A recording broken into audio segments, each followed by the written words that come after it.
ये देख रहे हैं, ये लोंगेवाला पोस्ट है और इस वीडियो के माध्यम से मैं आपको दिखाने वाला हूँ इस पूरी जगह को। और जब पाकिस्तान ने भारत पर अटैक किया था 1971 में, तब उस समय के जो टैंक है ध्वस्त किए हुए, वो टैंक भी मैं दिखाने वाला हूँ इस वीडियो के माध्यम से। तो मेरे वीडियो के साथ बने रहें और वीडियो अगर अच्छा लगे तो कमेंट में जय हिंद जरूर लिख दें। तो आइए लोंगेवाला पोस्ट की ओर।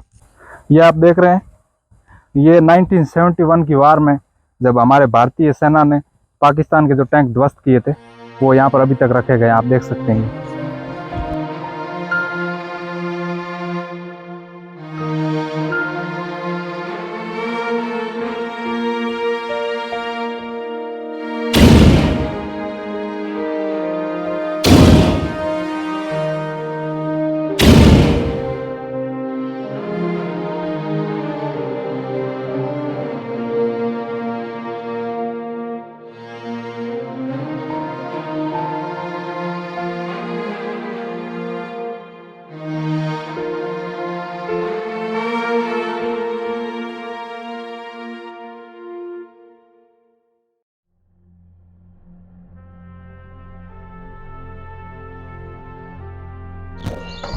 हेलो दोस्तों, मैं गुरु मल्होत्रा और आज हम मौजूद हैं लोंगेवाला पोस्ट में, जो कि भारत के जैसलमेर जिले में स्थित है।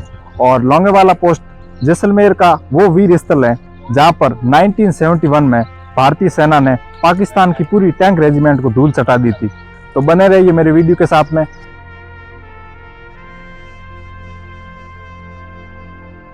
1971 एक ऐसा युद्ध जिसने दुनिया का नक्शा बदल दिया, एक ऐसा युद्ध जिसने दुनिया का दृष्टिकोण बदल दिया, एक ऐसा युद्ध जिसने रणनीति को नई परिभाषा दी।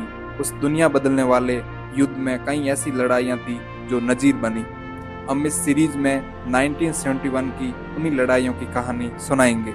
ये कहानी है भारत पाकिस्तान सीमा में राजस्थान के एक छोटे से पोस्ट लोंगेवाला की, और उस पोस्ट पर तैनात 120 मतवालों की, जो रेगिस्तान के वीराने में इस पोस्ट के निगरानी में तैनात थे, जहां दुश्मन के नजर डालने की गुंजाइश ना के बराबर थी। यहाँ चौकसी तो थी, लेकिन अतिरिक्त तैयारी नहीं थी। थार के इस अनंत रेगिस्तान में जहां रेत का हर कण तपकर सोना बन जाता है, वहीं बसा है लोंगेवाला पोस्ट। सन 1971 की जंग रात काली थी, मगर इन वीरों के हौसले सूर्य से भी ज्यादा चमक रहे थे। सामने दुश्मन की पूरी टैंक रेजिमेंट थी, लेकिन इस धरती के वीर सपूतों ने अपने लहू से इतिहास लिख दिया। कम थे पर अडिग थे, थके थे पर झुके नहीं। हर गोली, हर तोपखाना, हर कदम पर उन्होंने साबित किया कि देश की रक्षा में जान दे देना ही सबसे बड़ा धर्म है। भारतीय फौज का एक बड़ा हिस्सा भारत की पूर्वी सीमा से लगे ईस्ट पाकिस्तान में उलझा था और बाकी सेना जम्मू कश्मीर की सुरक्षा में लगी थी।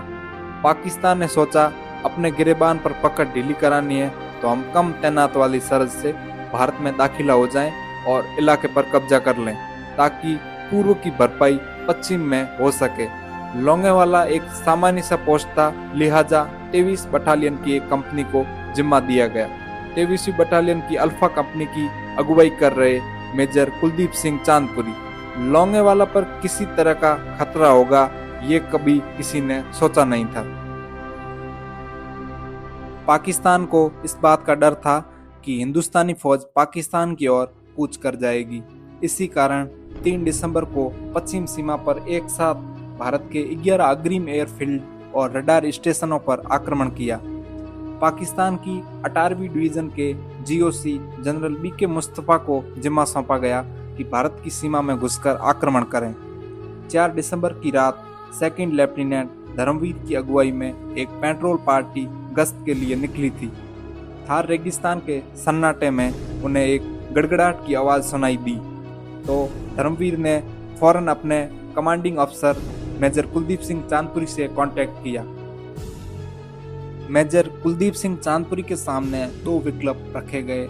मेजर कुलदीप सिंह चांदपुरी ने वो चुना जिसने दुनिया के सैन्य इतिहास में वीरता की परिभाषा ही बदल दी। ये एक कठिन फैसला था।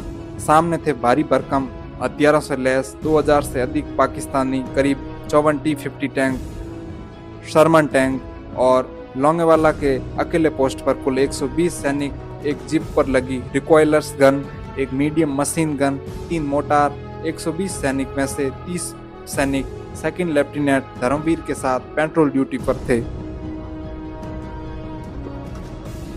मेजर चांदपुरी जानते थे पाकिस्तान की 2 बटालियन से मुकाबला कर पाना लगभग असंभव था। यहाँ पर अगर लोंगेवाला की अकेली पोस्ट पर पाकिस्तानी को कुछ देर रोक भी पाए तो पीछे तैयारियों की मोहलत मिल जाएगी। मुकाबला छोड़कर हट जाने का सीधा मतलब था जैसलमेर एयरबेस तक पाकिस्तान को रोकने वाला कोई नहीं था। मेजर चांदपुरी की पूरी कंपनी दिलेर थी, पीछे हटने का ख्याल किसी के जहन में नहीं था। सवाल यह था कि अब क्या, क्योंकि इस मोर्चे पर मदद के तौर पर टैंक एवं अतिरिक्त बल पहुंचाना संभव नहीं था। मेजर चांदपुरी ने एयर सपोर्ट की भी गुजारिश की, लेकिन हंटर विमानों के लिए भी सवेरे तक का इंतजार करना था। सुबह की रोशनी में कम से कम 5 घंटे का समय था। इतनी देर तो दुश्मन के खिलाफ डटे रहना जरूरी था, चाहे कुछ भी हो जाए। निर्णय लेने में देर हो जाती तो बहुत देर हो जाती। अंतिम निर्णय लेने से पहले कंपनी से एक आखिरी संवाद का वक्त था और इस जंग में उतरने से पहले ये स्पष्ट करना था एक एक सिपाही को कि ये जंग हथियारों से नहीं, हौसलों से लड़ी जानी है और जो 1.25 लाख से एक लड़ाऊ संकल्प ले सके वही साथ में आए। कल सुबह तक पाकिस्तानियों को रोके रखना था, जान लेकर या जान देकर। मेजर चांदपुरी ये जानते थे कि एक छोटी सी टुकड़ी लेकर इतनी बड़ी फौज से टकराने का मतलब क्या था, लेकिन उन्हें यह भी पता था कि मातृभूमि के लिए ये करना ही था। अडिग निर्णय की शक्ति शूरवीरों के पास ही होती है। फिर आप ये नहीं सोचते कि सामने कितने हैं, फिर आप ये नहीं सोचते कि सामने कौन है, फिर आप ये नहीं सोचते कि जीतेंगे कैसे, और रण के आगे प्राण का कोई मोल नहीं होता। टैंकों की आवाज़ धीरे धीरे और करीब आती जा रही थी। दुश्मन से फासला घटता जा रहा था। पाकिस्तान को ये मालूम था कि भारत की सेना लोंगेवाला में मजबूत नहीं है। हथियार कम होने का सीधा मतलब था कि दुश्मन पर वार तभी किया जा सकता था जब वो बिल्कुल करीब आ जाए, और करीब आने के इंतजार का मतलब ये भी था कि बचाव की गुंजाइश ना के बराबर। करीब रात के 12:30 बजे पाकिस्तानी लोंगेवाला पोस्ट के नज़दीक पहुंच गए। तब तक पोस्ट के इर्द गिर्द कांटेदार तार बिछा दी गई थी।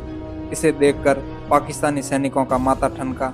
उन्हें शक हुआ कि कहीं यहाँ एंटी टैंक माइन तो नहीं लगा दिए गए, लेकिन उनका शक पूरी तरह गलत भी नहीं था, क्योंकि सैनिकों ने एंटी टैंक माइन लगाना शुरू कर दिया था।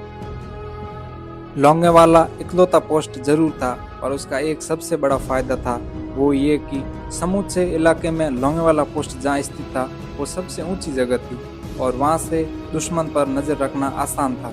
संख्या के आधार पर ये चिड़िया और बाज की ही लड़ाई थी।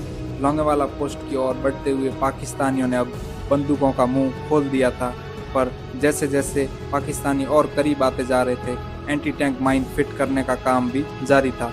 लोंगेवाला पोस्ट की ओर से जवाबी गोलीबारी शुरू कर दी गई। रिकॉइल्स गन से सटीक निशाना लगा और पाकिस्तान का एक टैंक नष्ट हो गया। आगे बढ़ता दूसरा टैंक माइन की चपेट में आ गया। उन्हें लगा कि यहाँ तो पूरी की पूरी माइन फील्ड है। उनकी पूरी फौज वहीं ठिठक गई। इधर लोंगेवाला पोस्ट से भारतीय सैनिक अब उन टैंकों पर निशाना साध रहे थे जिसमें युद्ध के लिए ईंधन रखा था। जैसे ही उनमें गोली लगी वो धधक उठे। अब तक 12 पाकिस्तानी टैंक नष्ट हो चुके थे। संघर्ष को करीब 5 घंटे हो चुके थे। अपने रथ में सवार होकर सूर्य तेजी से आगमन कर चुका था। मानव रक्त रंजित भूमि का प्रतिबिंब अब अंबर में दिखाई पड़ रहा हो। गोलियों की तड़तड़ाहट अब तक थमी नहीं थी। भारतीय सेना के हंटर विमान जैसलमेर एयरबेस से उड़ान भर चुके थे। 4 में से 3 एयरक्राफ्ट को एयर डिफेंस रोल से अटैक रोल में परिवर्तित किया गया। रॉकेट ट्रेल फिट करके उसमें रॉकेट लोड किए गए। सूर्य की पहली किरण के साथ वे विमान लोंगेवाला के आसमान में पहुंच चुके थे। पहले ही हमले में हंटर विमानों ने पाकिस्तानी टैंकों की कब्र बना दी। बाज की तरह झपट रहे हंटर विमानों को देखकर पाकिस्तानी सेना में खलबली मच गई। वो भागने की कोशिश भी करे तो कहां तक जाते। इधर विमान एक के बाद एक टैंक ध्वस्त कर रहे थे। आसमान में मंडराते हमारे हंटर विमान अटैक के बाद फ्यूल और हथियार के लिए वापस जैसलमेर लौटते और फिर हमला बोल देते। पहले दिन के अंत तक पाकिस्तान के 15 टैंक तहस-नहस हो चुके थे और 23 अन्य गाड़ियां नष्ट हो चुकी थी, लेकिन युद्ध यहीं खत्म नहीं हुआ। 6 दिसंबर को भी दुश्मन को खदेड़ने का सिलसिला चलता रहा। युद्ध खत्म होने तक पाकिस्तान ने 37 टैंक गंवा दिए थे और जमीन और आसमान के वीरों के संयुक्त प्रयास के कारण लोंगेवाला में पाकिस्तान की एक पूरी T-59 रेजिमेंट मिट गई। युद्ध के दौरान जो पाकिस्तानी मैसेज इंटरसेप्ट हुए उन्हें सुनकर आपको भारतीय शौर्य का बेहतर अंदाजा होगा। दुश्मन की हवाई फोर्स ने नाक में दम कर दिया है। एक हवाई जहाज जाता है और दूसरा आता है और 20-20 मिनट ऊपर नाचता है। 40% फौज और सामान तबाह हो चुका है। आगे जाना हो तो क्या, पीछे मुड़ना भी मुश्किल हो गया है। जल्दी हवाई फौज मदद के लिए भेजो वरना वापस मुड़ना नामुमकिन है। लोंगेवाला के वीरों को उनके शौर्य के लिए सम्मानित किया गया। मेजर चांदपुरी को महावीर चक्र से नवाजा गया। लोंगेवाला में भारतीय जवानों की जीत पर खूब अध्ययन हुआ। ब्रिटेन के फील्ड मार्शल कार्वल ने लोंगेवाला का दौरा किया।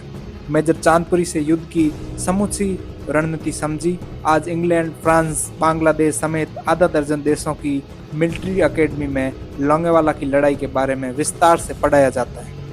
मेरे लिए ये गर्व की बात है कि मेरे दादाजी 1971 की उस ऐतिहासिक जंग के गवाह भी थे और सच्चे वीर सैनिक भी। उनकी वर्दी पर लगे मेडल शायद वक्त के साथ धुंधले पड़ जाए, लेकिन उनकी वीरता की चमक कभी फीकी नहीं हो सकती। आज भी घर की दीवारों पर टंगी उनकी तस्वीर हमें याद दिलाती हैं कि असली हीरो वो होते हैं जो अपने आराम को छोड़कर अपने प्राणों की परवाह किए बिना मातृभूमि की रक्षा करते हैं। अगर आपको ये वीरता की कहानी पसंद आई हो तो इसे लाइक, शेयर, सब्सक्राइब जरूर करें। मिलते हैं अगले वीडियो में, तब तक जय हिंद, वंदे मातरम।